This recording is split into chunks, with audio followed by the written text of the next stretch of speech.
લોકસભાની ચૂંટણીનો રંગ જામવા માંડ્યો છે। સુરત લોકસભાના ભાજપના ઉમેદવાર મુકેશ દલાલે પૂર્વ વિધાનસભા વિસ્તારમાં બાઇક રેલી યોજી પ્રચાર શરૂ કર્યો છે।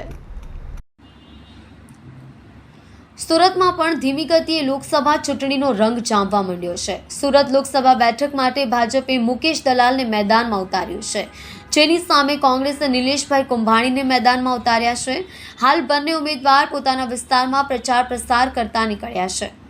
સુરત લોકસભાના ભાજપના ઉમેદવાર મુકેશ દલાલે પૂર્વ વિધાનસભાના ધારાસભ્ય અરવિંદ રાણા સાથે પૂર્વ વિધાનસભામાં બાઇક રેલી યોજી પ્રચારની શરૂઆત કરી છે।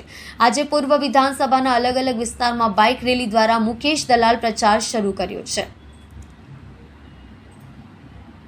આ અંગે મુકેશ દલાલે કહ્યું હતું કે મારું નામ જાહેર થયાના બીજા દિવસથી જ પ્રચારની શરૂઆત કરી હતી।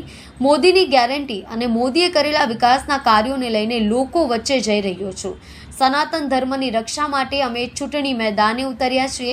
લોકો મત મોદી સાહેબના ચહેરાને જોઈને આપે છે, તેમના નામ અને કામને જોઈને આપે છે। નાત જાતના ભેદભાવ કોંગ્રેસ પાડે છે, પરંતુ લોકોના મનમાં આવું કંઈ નથી। જે નેતાએ દેશનો વિકાસ કર્યો છે તેને લોકો મત આપે છે।